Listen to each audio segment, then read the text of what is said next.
If 2 monkeys are swinging on a tree and 5 squirrels join, how many animals are there in total? How many animals? The total number of animals is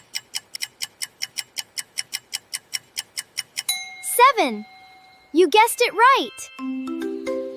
Can you tell which combinations of sum make 10?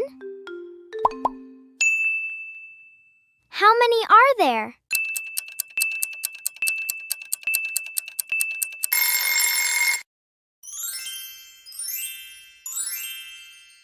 Did you find all? Great work! Let's put 6 strawberries on vanilla cake and 6 strawberries on chocolate cake. How many strawberries did I put in total?